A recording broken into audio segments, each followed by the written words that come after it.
नमस्कार बंधुरा आमार चैनेले आपनादेर सबाइके स्वागत जानाई। आज के आमी आपनादेर संगे शेयर करब खूबई टेस्टी चिकेन कारी रेसिपि। এই রেসিপিটির জন্য আমি এই যে কড়াই বসিয়ে দিয়েছি। কড়াইয়ের মধ্যে আমি দিয়ে দিয়েছি সরিষার তেল। এখন তেলটা পুরো ভালোভাবে গরম হয়ে গেছে। এখন আমি এর মধ্যে দিয়ে দেব চিকেন। আমি কিন্তু এখানে পোলট্রির চিকেন নিয়েছি। আমি এখানে 2 কিলো চিকেন নিয়েছি। আমি এখানে কোনো প্রকার চিকেনটা ম্যারিনেট করিনি, ভালোভাবে ধুয়ে পরিষ্কার করে নিয়েছি। এখন চিকেনের উপরে আমি দিয়ে দেব হলুদ গুঁড়ো।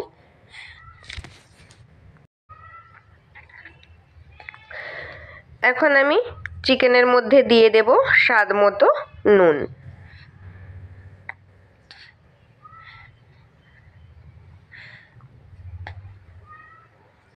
এখন আমি দিয়ে দেব কালারের জন্য কাশ্মীরি রেড চিলি পাউডার।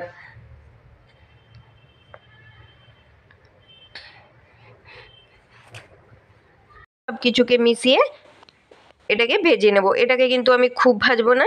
চিকেনের গায়ে যে জলটা থাকে জাস্ট ওই জলটা বের হয়ে গেলেই এটা হয়ে যাবে। আমি এটা 5 থেকে 7 মিনিটের জন্য ভেজে নেব। এই যে দেখুন ভাজা হয়ে গেছে। এখন আমি এটাকে নামিয়ে নেব। এই যে দেখুন আমি আবার কড়াই বসিয়ে দিয়েছি। কড়াইয়ের মধ্যে দিয়ে দিয়েছি সরিষার তেল এবং সরিষার তেলের মধ্যে দিয়ে দিয়েছি আমি 1 চামচ চিনি। এই যে চিনিটা ক্যারামেল হয়ে একটা লাল কালার উপরে চলে আসবে। এখন আমি দিয়ে দেব পেঁয়াজ। চিনিটা ক্যারামেল করে নিলে চিকেনের কালারটা কিন্তু খুবই দারুণ আসে। এই যে পেঁয়াজটাকে আমি ভালোভাবে ভেজে নিব।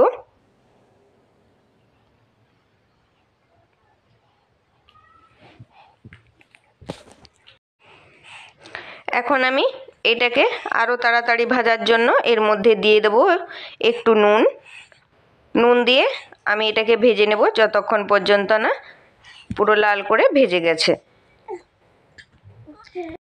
এই যে পেঁয়াজটা পুরো লাল করে ভেজে গেছে। এখন আমি এর মধ্যে দিয়ে দেব পেঁয়াজের পেস্ট। আমি এখানে 2টো বড় পেঁয়াজকে কেটে নিয়েছি এবং 2টো বড় পেঁয়াজ পেস্ট করে নিয়েছি। এখন আমি পেঁয়াজ পেস্টটাকেও ভালো করে ভেজে নেব যাতে পেঁয়াজের যে কাঁচা গন্ধ ওটা চলে যায় এবং পেঁয়াজটা পুরো ভালো করে ভাজা হয়ে যায়। এখন পেঁয়াজটা ভেজে গেছে। এর মধ্যে আমি দিয়ে দেবো এখন বাটা মশলা।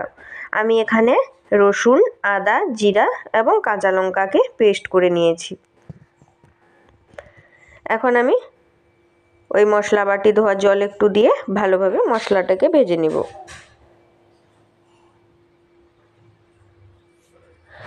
এখন আমি মশলাটাকে ভালোভাবে ভেজে নেব।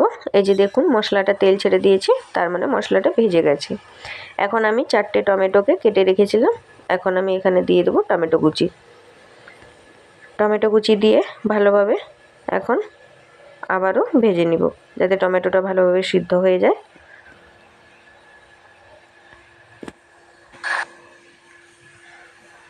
এই যে আমি একটু সামান্য জল দিয়ে মশলাটাকে এবং টমেটোগুলোকে ভেজে নিয়েছি।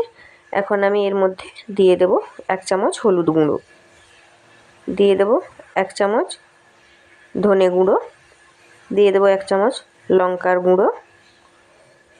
এখন আমি সব শুকনো গুঁড়ো মশলাগুলোকে ভালোভাবে মিশিয়ে আবারও ভেজে নেব 2 থেকে 3 মিনিটের জন্য।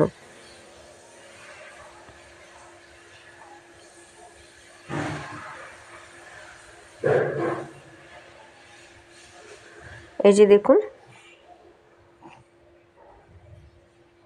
পুরো মশলাটা ভালোভাবে ভেজে গেছে। আমি সামান্য একটু জল দিয়ে ফুটিয়ে নিয়েছি। এখন আমি এর মধ্যে দিয়ে দেব ভেজে রাখা চিকেনগুলোকে। এখন আমি ভেজে রাখা চিকেনগুলোর সঙ্গে মশলাটাকে পুরো ভালোভাবে মিশিয়ে নেব এবং এইভাবে 5 থেকে 7 মিনিটের জন্য কষিয়ে নেব। এই যে দেখুন পুরো ভালোভাবে কষে গেছে এবং কি সুন্দর একটা দারুণ কালার এসেছে।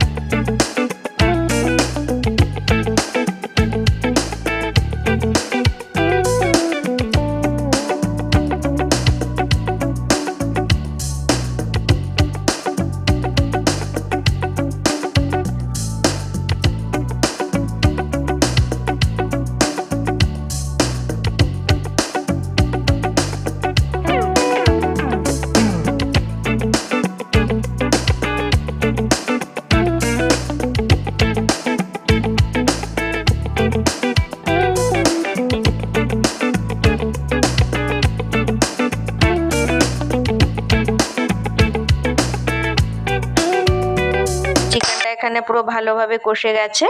এখন আমি এখানে মিশিয়ে দেবো ঈষৎ উষ্ণ গরম জল। গরম জল মিশিয়ে আমি মাংসটার সঙ্গে ভালোভাবে মিশিয়ে এটাকে ফোটার জন্য ছেড়ে দেব। আমার এই ভিডিওটা যদি আপনাদের ভালো লেগে থাকে অবশ্যই লাইক, শেয়ার এবং কমেন্ট করতে ভুলবেন না। এবং এরকম নিত্য নতুন বাঙালি রান্না দেখার জন্য অবশ্যই আমার চ্যানেলটাকে সাবস্ক্রাইব করে পাশে থাকবেন। এই যে দেখুন ফিরে আসছি 2 থেকে 3 মিনিট পরে। দেখুন পুরো ভালোভাবে ফুটে গেছে। এখন আমি গ্যাসের ফ্লেমটাকে বন্ধ করে দেব। বন্ধ করে এখানে গোটা কাঁচা লঙ্কা মাঝখান থেকে চিড়ে করে দিয়ে দেব।